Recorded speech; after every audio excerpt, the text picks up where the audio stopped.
તો હવે જોઈશું સમાચાર વિસ્તારથી। સુરતમાં કોરોનાના 3 કેસ નોંધાયા છે। થાઈલેન્ડથી પરત આવેલી મહિલા પોઝિટિવ આવી છે। રાજ્યમાં અત્યાર સુધી કોરોનાના કારણે કુલ 2 મહિલાના મોત થયા છે। હાલ દેશમાં એક્ટિવ કેસની સંખ્યા 4026 અને કોરોનાના કારણે 39ના મોત થયા છે। સુરત શહેરમાં ગતરોજ 3 દર્દીના કોવિડ-19નો રિપોર્ટ પોઝિટિવ આવ્યા છે। જો કે અત્યાર સુધી આવેલા એક પણ કેસમાં આ દર્દીઓ સાથે સંકળાયેલી વ્યક્તિઓને તેના સંક્રમણની કોઈ અસર જોવા ન મળતા તંત્રએ મોટો હાશકારો અનુભવ્યો છે। પહેલા દર્દી 84 વર્ષીય પાલનપુર ખાતે રહેતા વૃદ્ધા જેઓ ગૃહિણી છે, તેઓ હાલ ખાનગી હોસ્પિટલમાં દાખલ છે અને ઓક્સિજન સપોર્ટ પર છે। તેમને ડાયાબિટીસ અને પ્રેશરની બીમારી છે। નજીકના સંપર્કમાં હોય તેવા પરિવારની 5 વ્યક્તિને હાલમાં કોઈ તકલીફ નથી। બીજા દર્દી 42 વર્ષીય ડભોલી ખાતે રહેતા ગૃહિણી, તેઓ તારીખ 24મીએ થાઈલેન્ડથી પરત આવ્યા છે અને હાલ હોમ આઇસોલેશનમાં છે અને તેમની તબિયત સ્થિર છે। તેમને પ્રેશરની બીમારી છે। તેમના નજીકના સંપર્કમાં હોય તેવા પરિવારની 5 વ્યક્તિને હાલમાં કોઈ તકલીફ નથી। ત્રીજા દર્દી 20 વર્ષીય વેસુ ખાતે રહેતી આર્કિટેક્ટનો વિદ્યાર્થી ગત તારીખ 31મી અમદાવાદથી પરત આવ્યો હતો। હાલ હોમ આઇસોલેશનમાં છે અને તેની તબિયત સ્થિર છે। તેના સંપર્કમાં આવેલા પરિવારની 2 વ્યક્તિને હાલમાં કોઈ તકલીફ નથી। ત્રણેય દર્દીના સેમ્પલ સરકારની ગાઈડલાઈન મુજબ જીનોમ સિક્વેન્સિંગ માટે GABRC ગાંધીનગર ખાતે મોકલવામાં આવ્યા છે। સુરતમાં ગત 26 મેથી આજ દિન સુધીમાં કુલ 25 વ્યક્તિના કોરોના રિપોર્ટ પોઝિટિવ આવ્યા છે। દેશમાં કોરોના વાયરસના એક્ટિવ કેસોની સંખ્યા 4026 પર પહોંચી ગઈ છે। આમાંથી 50% કેસ કેરળ અને મહારાષ્ટ્રમાં છે। કેરળમાં સૌથી વધુ 1416 એક્ટિવ કેસ છે। એ જ સમયે મહારાષ્ટ્રમાંથી 494 કેસ નોંધાયા છે। અત્યાર સુધીમાં દેશભરમાં 2700 દર્દી સ્વસ્થ પણ થયા છે। અત્યાર સુધીમાં કોરોનાને કારણે 39 મૃત્યુ થયા છે, જેમાંથી છેલ્લા 4 દિવસમાં 31 લોકોના મોત થયા છે।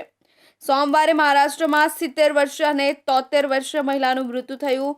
રાજ્યમાં સૌથી વધુ 10 મૃત્યુ થયા છે। છેલ્લા 24 કલાકમાં ગુજરાતમાં 2 મહિલાના મોત થયા છે। 24 કલાકમાં કેરળ, તમિલનાડુ, પશ્ચિમ બંગાળ એક મૃત્યુ થયું છે। સુરત મહાનગરપાલિકાના ડ્રેનેજ વિભાગની રેઢિયાળ કામગીરીના કારણે દિલ્હી ગેટ રોડ પર સંખ્યાબંધ વાહન ચાલકોના માથે અકસ્માતનું જોખમ રહેલું હતું। સતત ટ્રાફિકથી ધમધમતા દિલ્હી ગેટ રોડ પર રાત્રિના સમયે ડ્રેનેજનું ઢાંકણું તૂટી ગયું હતું અને ગેપ થઈ ગયો હતો, જેના કારણે મોટો અકસ્માત થાય તેવી શક્યતા હતી। આ ઢાંકણથી અકસ્માત થાય તે પહેલા કેટલાક લોકોએ દંડો મૂકીને આળસ કરી હતી, જેની જાણ સવારે પાલિકાને થતા પાલિકાએ બેરિકેડ મૂકીને ઢાંકણ રિપેર કરવાની કામગીરી હાથ ધરી હતી। સદનસીબે આ સમય દરમિયાન કોઈ અકસ્માત થયો ન હતો। ગત ફેબ્રુઆરી મહિનામાં સુરત પાલિકાના રાંદેર ઝોનમાં અમરોલી વરિયાવ રોડ પર સ્ટોર્મ ડ્રેનેજના ખુલ્લા ઢાંકણમાં 2 વર્ષનો કેદાર વેગળ પડી જતા તેનું મૃત્યુ થયું હતું। આ ઘટના બાદ ભારે હોબાળો થયો હતો અને પોલીસે માનવ વધનો ગુનો નોંધ્યો હતો। ત્યારે આ ગંભીર ઘટના બાદ પણ પાલિકા તંત્ર સુધરતું નથી અને હજી પણ ઘણી જગ્યાએ ડ્રેનેજના ઢાંકણ તૂટેલા કે ખુલ્લા મળી રહ્યા છે। પાલિકાની ગંભીર બેદરકારીનું ફરી એકવાર પુનરાવર્તન થયું છે। સતત ટ્રાફિકથી ધમધમતા દિલ્હી ગેટ રોડ પર ફરી એક ડ્રેનેજનું ઢાંકણ તૂટી ગયું અને મોટો ગેપ જોવા મળ્યો હતો। આ રોડ પરથી સતત ટ્રાફિક પસાર થતો હોય છે અને આ ગેપમાં જે ટુ વ્હીલર પડી જાય તો મોટો અકસ્માત થાય અને કોઈનો જીવ પણ જાય તેવી સ્થિતિ હતી। આ સ્થિતિ લોકોએ જોતા ખાડામાં લાકડી મૂકીને વાહન ચાલકોને સાવચેત કરવાનો પ્રયાસ કર્યો હતો અને તેમાં સફળતા મળી હતી।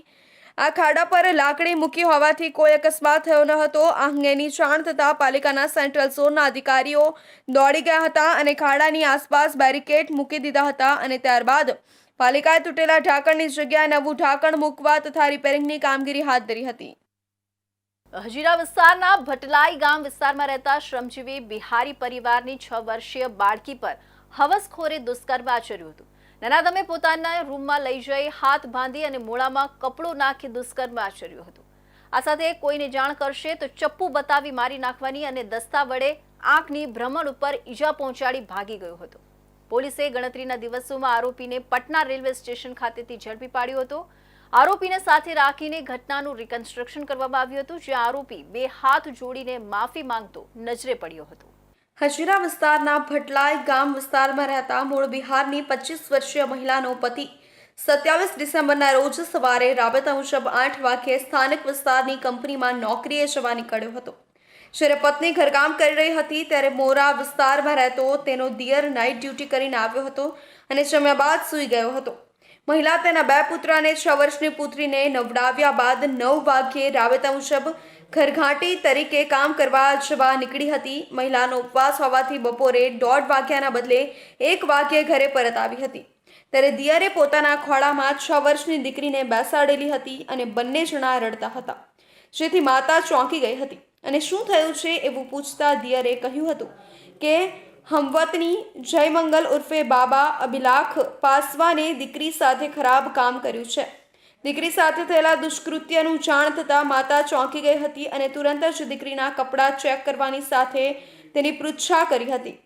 દીકરીના કપડાં ભીના અને ચીકણા હોવા ઉપરાંત બાળકીએ કહ્યું હતું કે બાબા મને ગોદીમાં ઉઠાવી તેમની રૂમમાં લઈ ગયા હતા, જ્યાં હાથ બાંધી મારા મોઢામાં કપડું નાખી મારા કપડાં કાઢી બદકામ કર્યા બાદ ચપ્પુ બતાવી મમ્મી પપ્પાને કહેશે તો છુરી ઘુસાવી દઈશ તેવી ધમકી આપી. આરોપીએ બાળકીને ડરાવવા લોખંડનો દસ્તો આંખ પાસે લાવતા જમણી આંખની ભ્રમર પાસે ઈજા પણ થઈ હતી, જેને પગલે માતા તુરંત જ આરોપીના ઘરે જઈ ઠપકો આપતા ઝઘડો કર્યો હતો અને ત્યાંથી આરોપી ભાગી ગયો હતો. ઘટના અંગે ઈચ્છાપોર પોલીસે દુષ્કર્મ અને પોક્સો એક્ટ હેઠળ ફરિયાદ નોંધી પોલીસની એક ટીમ બિહાર જવા રવાના કરી હતી. પોલીસે ટેકનિકલ સર્વેલન્સના મદદથી આરોપીને પટના રેલવે સ્ટેશનથી રાઉન્ડ અપ કરી ઈચ્છાપોર પોલીસ સ્ટેશને લઈ આવી હતી. આરોપીની પૂછપરછ કરતા જણાવ્યું હતું કે બાળકી તેના ઘર પાસે કોલોનીમાં રમતી હતી ત્યારે તેને ગોદમાં લઈ તેના રૂમમાં લઈ ગયેલો અને તેની સાથે બદકામ કર્યું હતું અને ભોગ બનનાર છોકરી બૂમ પાડતી હોવાથી તેના મોઢામાં કપડું નાખી તેને ચપ્પુ બતાવી મમ્મી પપ્પાને કહીશ તો છુરી ઘુસાવી દઈશ તે રીતેની ધમકી આપી હતી. ત્યારબાદ ભોગ બનનારને છોડી દીધી હોવાનું કબૂલાત કરી છે.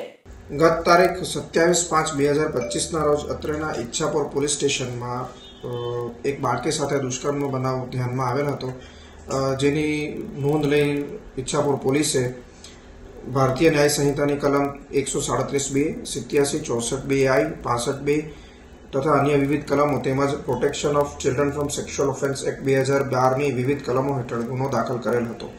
ઉપરોક્ત બનાવની વિગત એવી છે કે આ બાળકી તેમના રહેઠાણના સ્થળે કે જે ભટલાઈ ગામમાં આવેલું છે ત્યાં રમતી હોય, આરોપી તેમની પાડોશમાં જ રહેતો હોય, બાળકીને ચોકલેટની લાલચ આપી લઈ ગયેલ હતો તથા પોતાના રૂમમાં લઈ જઈ બાળકીના હાથ અને મોઢું બાંધીને તેની સાથે બદકામ કરેલ હતો.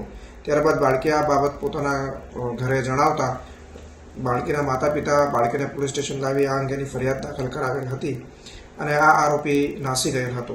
ત્યારબાદ અત્રેના ઈચ્છાપુર પોલીસ સ્ટેશનના થાણા ઇન્ચાર્જ તેમજ ડી સ્ટાફની ટીમે ટેકનિકલ સર્વેલન્સના આધારે ગુનેગારનો નંબર મેળવીને ત્યારબાદ તેમનું લોકેશન મેળવતા તે બિહારનું જણાઈ આવેલ હતું અને ઈચ્છાપુર પોલીસની ટીમે અહીંયા અત્રેથી રવાના થઈ બિહાર જઈ આરોપીને ગતરોજ ઝડપી પાડી અત્રે લઈ આવેલ છે.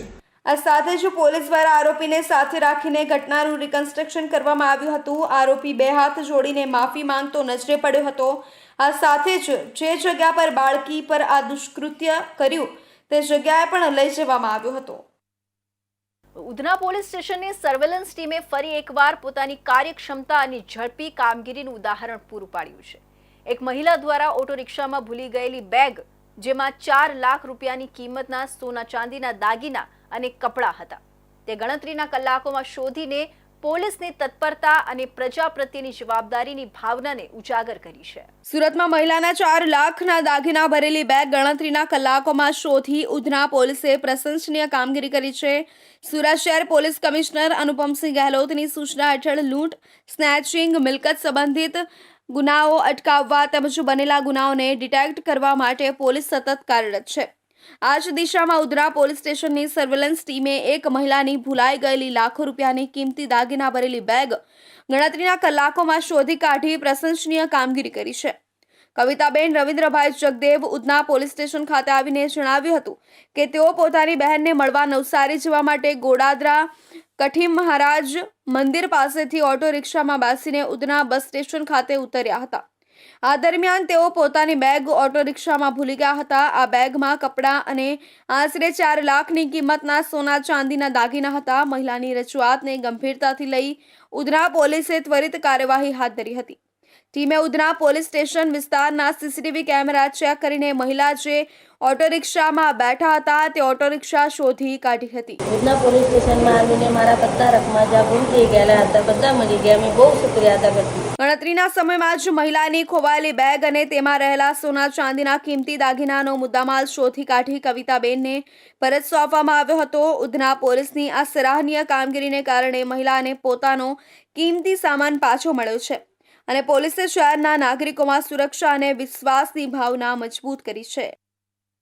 સુરતમાં પાંડેસરામાં ઝાડા ઉલટી બાદ 6 વર્ષીય બાળકીનું મોત નીપજ્યું છે. પાંડેસરાના શિવમનગરમાં રહેતી અનુષ્કા કુમારીને અચાનક ઝાડા ઉલટી થયા હતા. બાળકીને સારવાર માટે સિવિલ હોસ્પિટલ લાવવામાં આવી હતી. બાળકીને સારવાર મળે તે પહેલા તબીબોએ મૃત જાહેર કરી હતી.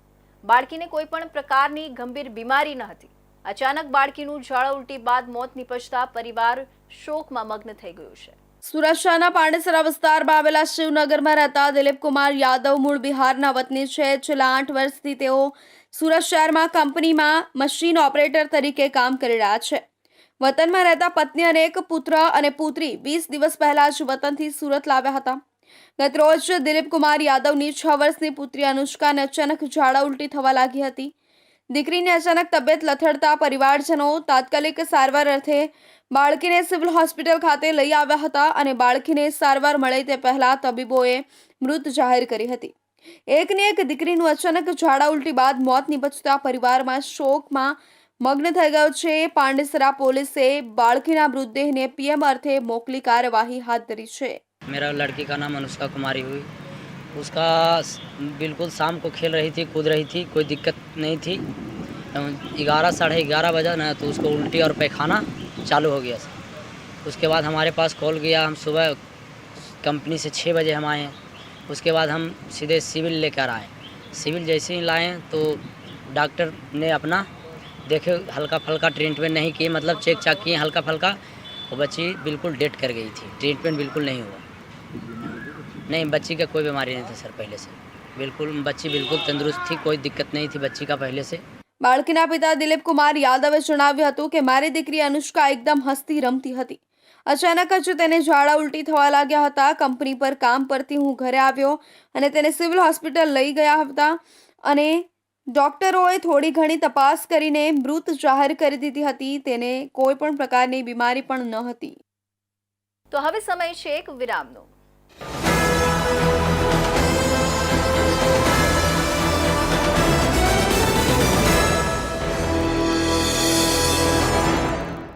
મુદ્દાઓ છે દેશના. પેનલ પર થશે ચર્ચા. વાતમાં થશે સ્પષ્ટ સંવાદ. અમે લાવીએ છીએ તમારા પ્રશ્નોને મંચ પર.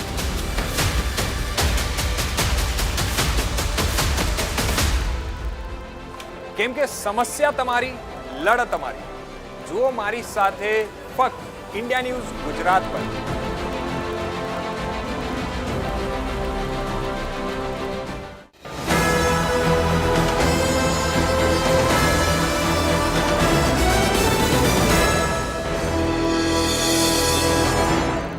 વિરામ બાદ ફરી આપ સૌનું સ્વાગત છે.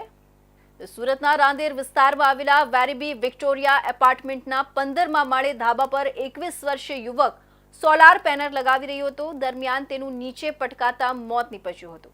હાલ તો યુવકના મૃતદેહને પોસ્ટમોર્ટમ અર્થે સિવિલ હોસ્પિટલ ખસેડવામાં આવ્યો છે. રાંદેર પોલીસ દ્વારા વધુ તપાસ હાથ ધરવામાં આવી છે. ઉત્તરાખંડ અને સુરતના રાંદેર વિસ્તારમાં આવેલી ભાગ્યોદય સોસાયટીમાં 21 વર્ષીય રોહિત કુમાર સર્વજીત યાદવ રહેતો હતો. પરિવારમાં માતા પિતા, એક ભાઈ અને 2 બહેન છે. જે વતન ખાતે રહે છે. રોહિત સુરતમાં છેલ્લા 5 વર્ષથી મિત્રો સાથે રહેતો હતો. આ સાથે જ કેપી ગ્રુપની સોલાર કંપનીમાં સોલાર લગાવવાનું કામ છેલ્લા 3 વર્ષથી કરતો હતો. સોલાર પેનલ લગાવતી વખતે યુવક નીચે પટકાયો. રોહિત રાંદેર વિસ્તારમાં વેરીબી એપાર્ટમેન્ટમાં બી ટાવરમાં 15મા માળે કાબા પર સોલાર પેનલ ફિટિંગ કરી રહ્યો હતો. દરમિયાન અચાનક 15મા માળ પરથી સીધો નીચે બેઝમેન્ટમાં પટકાયો હતો. રોહિતનું ઘટના સ્થળે જ કમકમાટી ભર્યું મોત નીપજ્યું હતું. ઘટનાની જાણ થતાં રાંદેર પોલીસ ઘટના સ્થળે દોડી ગઈ હતી. ત્યારબાદ રોહિતના મૃતદેહને પોસ્ટમોર્ટમ અર્થે સિવિલ હોસ્પિટલ ખસેડવામાં આવી હતી. માતાને જાણ થતાં સુરત દોડી આવ્યા પરિવારજનોએ જણાવ્યું હતું. और वो जो मरने वाला था वो मेरा बड़ साली का लड़का था, ठीक है। तो मैं अभी फ़िलहाल जामनगर में रहता था, ठीक है, जामनगर रिलायंस पे अपना ड्यूटी कर रहा था। तो मेरे को घर से फ़ोन आया कि ऐसा ऐसा हादसा हो चुका है, ठीक है। तो फिर मैं उधर को शाम को निकला, फिर मैं साहब अपना पुलिस वाले जो साहब हैं उनसे बातचीत हुआ। तो फिर वो बोले कि ना बात सही है, आप आओ, आपको जो भी है मैं आपको सपोर्ट में यहाँ पे करूँगा। तो फिर मैं उनके साथ उनसे बातचीत किया, फिर उधर से मैं गाड़ी पकड़ा। तो अभी मैं 9 बजे करीब में इधर से आया। इधर आने के बाद अपना जो भी कॉन्ट्रेक्टर भी है, अपना ठेकेदार साहब भी हैं, ये लोग सब कोई आया, बातचीत भी हुआ। बातचीत होने के बाद से बोला लेकिन जो भी है आपको अभी तो एम्बुलेंस का खर्चा पर्चा दिया जाएगा, ठीक है, बाकी क्लेम करने के बाद से आपको जो भी होगा। मरने वाला का नाम रोहित कुमार यादव है, ठीक है। वो यहाँ कहीं बिल्डिंग में अपना वो पैनल बोर्ड लगा रहा था, जिसे अपना वो आता है ना, क्या बोलते हैं, सोलर बोर्ड लगा रहा था, ठीक है ना। तो ये लोग बोल रहे हैं कि उसी पर गया था वो लगाने के लिए, ठीक है, उस पर ही गिर के उसका मौत हुआ। રોહિતના માતા પિતા સહિતનો પરિવાર વતનમાં રહે છે, જેને પગલે અમદાવાદ ખાતે રહેતા માસાને જાણ થતાં સુરત દોડી આવ્યા હતા. તેમને આ બાબતે વધુ કંઈ જાણ ન હોવા અંગે જણાવ્યું હતું. જ્યારે આ ઘટનામાં કોઈની બેદરકારી હોય તો તે પોલીસ કાર્યવાહી કરશે તેવું જણાવ્યું હતું. તો આગામી બકરી ઈદના તહેવારને ધ્યાનમાં રાખીને સુરત શહેરના ભેસ્તાન પોલીસ સ્ટેશન દ્વારા ઊન વિસ્તારમાં વિશેષ સુરક્ષા અને જાગૃતિ અભિયાન શરૂ કરવામાં આવ્યું છે. આ અભિયાન હેઠળ પોલીસે ફૂટ પેટ્રોલિંગને મજબૂત કર્યું છે અને સાથે સાથે સાયબર ક્રાઇમ અવેરનેસ તથા બાળકો માટે ગુડ ટચ બેડ ટચ અંગે માર્ગદર્શન આપવાની પહેલ હાથ ધરી છે. ભેસ્તાન પોલીસે તહેવાર દરમિયાન શાંતિ અને સુરક્ષા જાળવવા માટે સંવેદનશીલ વિસ્તારોમાં ફૂટ પેટ્રોલિંગ વધાર્યું છે. આ કોમ્બિંગ ઓપરેશન દ્વારા પોલીસ અધિકારીઓ સ્થાનિક વિસ્તારોમાં સતત નજર રાખી રહ્યા છે, જેથી કોઈપણ અનિચ્છનીય ઘટનાને રોકી શકાય. આ પગલું સ્થાનિક નાગરિકોમાં વિશ્વાસ જગાવવા અને તહેવારના માહોલને શાંતિપૂર્ણ રાખવા માટે લેવામાં આવ્યું છે. સાયબર ક્રાઇમ અંગે જાગૃતિ. આધુનિક યુગમાં સાયબર ગુનાઓનું પ્રમાણ વધી રહ્યું છે, જેને ધ્યાનમાં રાખીને ભેસ્તાન પોલીસની સી ટીમે સાયબર ક્રાઇમ અવેરનેસ કાર્યક્રમનું આયોજન કર્યું. આ કાર્યક્રમમાં નાગરિકોને online fraud, phishing, online banking ગુનાઓ અને સોશિયલ મીડિયા પર થતી છેતરપિંડી વિશે વિગતવાર માહિતી આપવામાં આવી. સી ટીમે લોકોને સાયબર સુરક્ષા માટેની ટિપ્સ જેવી કે મજબૂત પાસવર્ડનો ઉપયોગ, અજાણ્યા લિંક્સ પર ક્લિક ન કરવું અને વ્યક્તિગત માહિતી શેર ન કરવા જેવી બાબતો પર ભાર મૂક્યો. આ પહેલનો હેતુ નાગરિકોને ડિજિટલ દુનિયામાં સુરક્ષિત રાખવાનો છે. બાળકોની સુરક્ષા અને જાગૃતિ માટે ભેસ્તાન પોલીસે ગુડ ટચ બેડ ટચ વિશે વિશેષ સત્રનું આયોજન કર્યું. આ કાર્યક્રમમાં બાળકોને સરળ ભાષામાં સમજાવવામાં આવ્યું કે કયા પ્રકારનો સ્પર્શ સલામત છે અને કયો અસલામત. પોલીસે બાળકોને શીખવ્યું કે અસુરક્ષિત સ્પર્શની સ્થિતિમાં તેઓએ તાત્કાલિક પોતાના વાલીઓ કે શિક્ષકોને જાણ કરવી જોઈએ. આ ઉપરાંત બાળકોને આત્મવિશ્વાસ સાથે ના કહેવાનું અને અજાણ્યા લોકો સાથે વાતચીત કે વસ્તુઓ ન લેવા અંગે પણ માર્ગદર્શન આપવામાં આવ્યું. આ પ્રકારના કાર્યક્રમો બાળકોને સશક્ત બનાવવા અને તેમની સુરક્ષા સુનિશ્ચિત કરવા માટે અગત્યના છે. ભેસ્તાન પોલીસ સ્ટેશનના અધિકારીઓએ જણાવ્યું કે આ અભિયાનનો મુખ્ય ઉદ્દેશ્ય નાગરિકોની સુરક્ષા સાથે તેમને જાગૃત અને સશક્ત બનાવવાનો છે. તહેવાર દરમિયાન શાંતિપૂર્ણ માહોલ જાળવવા અને સાયબર ગુનાઓથી બચાવવા માટે પોલીસ સતત કાર્યરત છે. આ ઉપરાંત બાળકોમાં જાગૃતિ ફેલાવીને તેમની સુરક્ષા માટેની જવાબદારી પણ પોલીસ નિષ્ઠાપૂર્વક નિભાવી રહી છે. સ્થાનિક પ્રતિસાદ. ઊન વિસ્તારના રહેવાસીઓએ ભેસ્તાન પોલીસની આ પહેલની પ્રશંસા કરી છે. સ્થાનિક નાગરિકોનું કહેવું છે કે પોલીસની આવી સક્રિયતાથી તેઓ પોતાના પરિવાર અને બાળકોની સુરક્ષા માટે નિશ્ચિંત થયા છે. સુરતના અમરોલી વિસ્તારમાં અનુસૂચિત જાતિના અગ્રણીઓ દ્વારા 13 જેટલા અનુસૂચિત જાતિના ધારાસભ્ય અને સાંસદોના ફોટા લગાવીને નનામી કાઢવામાં આવી હતી. જાહેર રસ્તા પર નનામી કાઢ્યા બાદ સમાજના લોકો દ્વારા તેમની અંતિમ વિધિ પણ કરવામાં આવી હતી. આ તમામ દ્રશ્યોને જોઈને આસપાસના રાહદારીઓ પણ આશ્ચર્યમાં મુકાયા હતા. નેતાઓના ફોટા સાથેની નનામી કાઢીને પોતાના જ સમાજના લોકોનો વિરોધનો સામનો કરવો પડ્યો છે. પોલીસને જાણ થયા બાદ કેટલાક વ્યક્તિઓની અટકાયત કરવામાં આવી હતી અને રિક્ષામાં બેસાડી પોલીસ સ્ટેશન લઈ જવામાં આવ્યા હતા. સુરતમાં દલિત સમાજના અગ્રણીઓ દ્વારા એક અનોખો વિરોધ કરવામાં આવ્યો હતો. ગુજરાતભરના અનુસૂચિત જાતિનું પ્રતિનિધિત્વ કરનારા ધારાસભ્ય અને સાંસદો સમાજ પરના અત્યાચાર મામલે એક શબ્દ પણ ન બોલતા હોવાના આક્ષેપ કરવામાં આવ્યા હતા. આ સાથે 11 ધારાસભ્ય અને 2 સાંસદના ફોટા સાથેનું બેનર લગાવી નનામી કાઢી હતી. આ સાથે તમામ સામાજિક કાર્યકરોની પોલીસ દ્વારા અટકાયત કરવામાં આવી હતી. સામાજિક કાર્યકર ધનુ ચૌહાણે જણાવ્યું હતું કે આજે અનામત બેઠક ઉપર ધારાસભ્ય અને સાંસદ બની ગયા બાદ સમાજનું પ્રતિનિધિ કરનારા નેતાઓ નમાલા બનીને ચૂપ બનીને બેઠા છે. સમાજ પરના અત્યાચાર મામલે 1-2 લોકોને છોડીને તમામ એક શબ્દ પણ બોલતા નથી. હાલ ગુજરાતની અંદર જે 13 વિધાનસભાની અમારી સીટો છે એમાંથી એક સીટ ખાલી છે અને 12 સીટોમાંથી એક ધારાસભ્યએ ફક્ત અનુસૂચિત જાતિ સમાજ ઉપર અત્યાચાર થયો એમાંથી અવાજ ઉઠાવ્યો. એ કયા પાર્ટીના છે શું છે એમ બધા જાણો છો. પણ એવી જ રીતે ચાહે કોંગ્રેસના હોય કે ભાજપના હોય, એ 11 ધારાસભ્યો અને 2 સાંસદોએ અવાજ નથી ઉઠાવ્યો. એમના મોઢામાંથી એમણે કહેવાય ને કે મોઢામાં મગ ભર્યા હોય એવી હાલત એ વ્યક્તિઓની છે. તો આ નમાલા અને મરી ગયેલા સમાજના જે ધારાસભ્યો છે એમનું અમરેલીથી જે અમે કોલ આપેલો હતો કે નિલેશ રાઠોડની હત્યા થયા બાદ સમગ્ર ગુજરાતના અનુસૂચિત જાતિ સમાજની અંદર રોષ હોય, પણ આ નમાલા ધારાસભ્યો એમના મોઢામાંથી મ શબ્દ નથી બોલે. સુરતના અમરોલી વિસ્તારની અંદર પોલીસ તંત્રને જાણ થતાં અલગ અલગ વિસ્તારોની અંદર જ્યાં અમારું લોકેશન હતું ત્યાં એટલો પોલીસનો કાફલો ઉતારી દીધો કે ન પૂછો વાત. આમ છતાં અમારા કાર્યકર્તાઓએ એકઠા થઈ આ લોકોની નનામી કાઢીને તેઓની અંતિમ ક્રિયા કરી છે. હાલ તો અંતિમ ક્રિયા કરી છે. જો હવે સમગ્ર ગુજરાતના જિલ્લાઓ તાલુકામાં શ્રદ્ધાંજલિના કાર્યક્રમો, બેસણાના કાર્યક્રમો કરવામાં આવશે. પછી થોડા જ દિવસોની અંદર ઈડર, બારડોલી વિધાનસભા છે, રાજકોટ વિધાનસભા છે, આ બધી વિધાનસભાની અંદર પણ કાર્યક્રમો થશે. આ કાર્યક્રમો એટલા માટે છે કે સમાજ પર થતા અત્યાચાર પર આ લોકો બોલે. એમના મોઢામાંથી એક શબ્દ બોલવા તૈયાર નથી. એટલા માટે અમારો આવો વિરોધ કરવો પડ્યો છે. આ લોકોને સમાજનું પ્રતિનિધિત્વ કરવા બેસાડ્યા છે, આંગળી ઊંચી કરવા તો બેસાડ્યા નથી. અને જો આ લોકોથી બોલાતું જ ન હોય તો ખુલ્લું કહી દો કે અમારી સાથે ત્યાં પણ ભેદભાવ થાય છે, અમને પણ બોલવા દેતા નથી, તો અમે સમાજ તમને સમર્થન કરીએ. તમે અમારા માટે મરી ગયા છો. આ શબ્દો બોલવા પડે એ અમારા અને તમારા માટે યોગ્ય નથી. નેશનલ ટેસ્ટિંગ એજન્સી દ્વારા લેવાયેલી JEE એડવાન્સ પરીક્ષાના પરિણામ જાહેર થયા છે, જેમાં દેશભરમાંથી અંદાજે 2,05,000 જેટલા વિદ્યાર્થીઓએ પરીક્ષા આપી હતી, જેમાંથી સુરતના વિદ્યાર્થીઓએ મેદાન માર્યું છે. ઘણા વિદ્યાર્થીઓએ ઓલ ઇન્ડિયા રેન્ક હાંસલ કર્યા છે, જેમાં ત્યારે સુરત શહેરમાં પ્રથમ ક્રમે રહેલા વિદ્યાર્થીઓએ પોતાની સફળતા અંગેની ટિપ્સ શેર કરી હતી.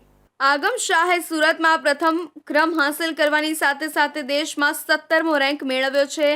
NCERT પર ફોકસ કરતા ઘણા વિદ્યાર્થીઓએ 100માંથી 100 માર્ક મેળવ્યા છે, જેમાં કલ્પ શાહ, આગમ શાહ સહિતના ઘણા વિદ્યાર્થીઓએ ગણિતમાં 100માંથી 100 માર્ક મેળવવામાં સફળતા પ્રાપ્ત કરી છે. વિદ્યાર્થીઓએ કહ્યું કે અમે રોજની રોજ મહેનત કરતા હતા, રોજના કલાકોથી સુધી મહેનત થઈ જતી હતી અને સંપૂર્ણ ફોકસ રાખ્યો હોવાથી આ સફળતા મળી છે. મેઇનની સફળતાને માથા પર હાવી ન થવા દીધી અને સતત એક ધારા ડાઉટ સોલ્વ કરવાની સાથે સાથે મોડ્યુલ પર કામ કરવાથી આ સફળતા પ્રાપ્ત થઈ છે. સુરત શહેરમાં પ્રથમ ક્રમે આવેલા આગમ શાહે કહ્યું કે મને ફિઝિક્સના વિષયમાં થોડો પ્રોબ્લેમ લાગી રહ્યો હતો, જો કે યોગ્ય ટાઈમ મેનેજમેન્ટ અને ડાઉટ સોલ્વ શિક્ષકો પાસે કરાવતા મને ખૂબ આસાનીથી આ પરિણામ મેળવવામાં મદદ મળી છે. આગામી સમયમાં હું એડવાન્સ ક્લિયર કરીને मुंबई IIT थी कंप्यूटर साइंस में अभ्यास करवा इच्छुक छूँ. मेरा JEE एडवांस 2025 में ऑल इंडिया रैंक 86 आया है और मैं 2 साल से यहाँ LN सूरत में पढ़ रहा हूँ और मैंने यहीं पे JEE मेंस और एडवांस की तैयारी की है. और मैं रेगुलरली मतलब क्लासेस के साथ 5 to 6 आवर्स पढ़ता था और क्लासेस के अलावा मतलब जिस दिन क्लास ना थे उस दिन 10 to 12 आवर्स. और मेरे टीचर्स ने LN में मुझे बहुत सपोर्ट किया और मेरे क्लास नोट्स को मैंने काफ़ी बार रिफ़र किया for mains as well as advance. और मुझे मतलब डाउट्स वगैरह में भी टीचर्स ने काफ़ी गाइड किया. बस मेरे पेरेंट्स का भी काफ़ी सपोर्ट रहा और जब भी मेरे मतलब टेस्ट में मार्क्स फ्लक्चुएट हुए तब भी उन्होंने मुझे मोटिवेट किया और मुझे काफ़ी सपोर्ट किया थ्रू आउट माई जर्नी. का JEE एडवांस 2025 में ऑल इंडिया रैंक 17 आया है. मेरे 311 आउट ऑफ 360 मार्क्स है. मैं LN सूरत का 6 ईयर क्लासरूम स्टूडेंट हूँ. LN ने मुझे काफ़ी हेल्प की थ्रू आउट माई जर्नी मैं पिछले 2 साल से जेई एडवांस की तैयारी कर रहा हूँ। एलन के टीचर्स ने मुझे काफ़ी हेल्प की एंड मेरे सारे डाउट सॉल्व किए। ऑल्सो एलन की टेस्ट सीरीज़ भी काफ़ी इफेक्टिव है। मैं पिछले 2 साल से काफ़ी मेहनत कर रहा हूँ। मैं दिन में अराउंड 10 to 12 आवर्स पढ़ता था। आज सुबह 6 बजे जेई एडवांस 2025 का रिजल्ट आईआईटी कानपुर ने डिस्क्लोज़ किया है और एलन कैरियर इंस्टीट्यूट सूरत ने बेहतरीन परिणाम देते हुए अपने पिछले सारे रिकॉर्ड्स को ब्रेक किया है। सूरत सिटी रैंक 1, आगम शाह ऑल इंडिया रैंक 17 लेके आए हैं और सूरत सिटी रैंक 2 कल्ब शाह जिन्होंने ऑल इंडिया रैंक 86 हासिल की है और सूरत सिटी रैंक 1, 2, 3, 4, 5, 6, 7 सब एलन कैरियर इंस्टीट्यूट सूरत के ही बच्चे हैं। टॉप 500 में એલન સુરત से 7 बच्चे आए हैं। ગુજરાતી માધ્યમમાં અભ્યાસ કરીને પણ ઉચ્ચ કારકિર્દીનો રસ્તો બનાવી શકાય તેનું ઉત્તમ ઉદાહરણ જોગાણી તીર્થ અશ્વિનભાઈએ પૂરું પાડી સમગ્ર ભારતમાં ગુજરાતી ભાષાનું ગૌરવ વધાર્યું છે। પીપી સવાણીના ટોટલ 7 વિદ્યાર્થીઓએ 500 અંદર અને 10 વિદ્યાર્થીઓએ 1000 અંદર રેન્ક મેળવ્યો હતો। આ ઉપરાંત ટોટલ 76 વિદ્યાર્થીઓ JEE એડવાન્સમાં ક્વોલિફાઈડ થયા હતા। શહેરના સૌથી વધુ વસ્તી ધરાવતા વિસ્તાર વરાછામાં મંગળવારે સવારે ટ્રાફિકના કટોકટીના દ્રશ્યો જોવા મળ્યા હતા। પોદાર આર્કેડ પાસે એક વૃક્ષની મોટેથી મોટી ડાળ તૂટીને સીધી જ મુખ્ય રોડ પર પડી ગઈ હતી, જેના કારણે થોડાક મિનિટોમાં જ વાહન વ્યવહાર બંધ થઈ ગયો અને 2 વ્હીલરથી લઈને બસ અને વાહનો સુધીનો લાંબો ટ્રાફિક જામ સર્જાયો હતો। વરાછા વિસ્તારના રસ્તા પર પહેલેથી જ મેટ્રો રેલ પ્રોજેક્ટનું કામ ચાલી રહ્યું છે, જેના કારણે રસ્તાના એક ભાગ પર અવરજવર રૂંધાયેલી છે। આવા સમયે આકસ્મિક રૂપે ઝાડની મોટી ડાળ તૂટી પડતા બાકીની ખુલ્લી જગ્યાએ પણ અવરોધ ઊભો થયો હતો। લોકોએ તરત જ ફાયર વિભાગને જાણ કરી ઘટનાને જાણ થતાં ફાયર વિભાગની ટીમ સ્થળ પર જ ઝડપી પહોંચી ગઈ હતી અને ફાયર કર્મચારીઓએ લોકમાર્ગ પર પડી ગયેલી ડાળને કાપી અને સાફ કરીને માર્ગને ફરીથી ખુલ્લો કર્યો હતો। આ સમગ્ર પ્રક્રિયા દરમિયાન લોકોને ઘણી ભારે હાલાકીનો સામનો કરવો પડ્યો હતો। મોટે ભાગના વાહન ચાલકોને રસ્તો ફેરવીને અન્ય માર્ગ દ્વારા નીકળવું પડ્યું હતું। અચાનક થયેલી આ ઘટનાને કારણે પોદાર આર્કેડ વિસ્તારમાં આવેલી દુકાનો અને ઓફિસમાં સમયસર પહોંચવા માટે લોકોના પગ માથેથી જમીન સરકી ગઈ હોય એવું લાગી રહ્યું હતું। ઘણી બસો તથા ખાનગી વાહનોને રસ્તામાં જ અટવાઈ જવાનું પડી ગયું હતું અને સ્થાનિક રહીશો અને વેપારીઓએ આ ઘટના બાદ તંત્ર સામે નારાજગી વ્યક્ત કરી હતી। તેમનો આક્ષેપ હતો કે શહેરના અનેક વિસ્તારોમાં વૃક્ષો જૂના અને જર્જરિત હાલતમાં છે। સમયાંતરે આવા વૃક્ષોની તપાસ અને કાપકામ ન થતી હોવાને કારણે આવું બનતું હોય છે। જો તંત્ર નિયમિત રીતે વૃક્ષોની સ્થિતિનું મૂલ્યાંકન કરે તો આવા અકસ્માત ટાળી શકાય। આ ઘટના એક સ્પષ્ટ સંકેત આપે છે કે સુરત શહેર જે ઝડપે વિકાસની દિશામાં આગળ વધી રહ્યું છે ત્યાં ઊંચાઈના ઇન્ફ્રાસ્ટ્રક્ચર સાથે સાવચેતીના પગલાં પણ જરૂરી છે। મેટ્રોનું કામ, ટ્રાફિકનું બોજ અને પ્રાકૃતિક તત્વોની અનિશ્ચિતતા આ બધું મળીને સંચાલન તંત્ર માટે પડકારરૂપ છે। તંત્રે હવે આવી ઘટનાઓને ધ્યાને લઈ ઝાડોની ઝડપી ચકાસણી, સમયસર કાપકામ અને કામગીરી માટે પ્રોએક્ટિવ અભિગમ અપનાવવો જોઈએ। તો આ હતા ઇન્ડિયા ન્યૂઝ ગુજરાતના ખાસ બુલેટિન। આપણું સુરતના મહત્વના સમાચાર, નવા સમાચાર સાથે ફરી મળીશું। ત્યાં સુધી જોતા રહેજો ઇન્ડિયા ન્યૂઝ ગુજરાત।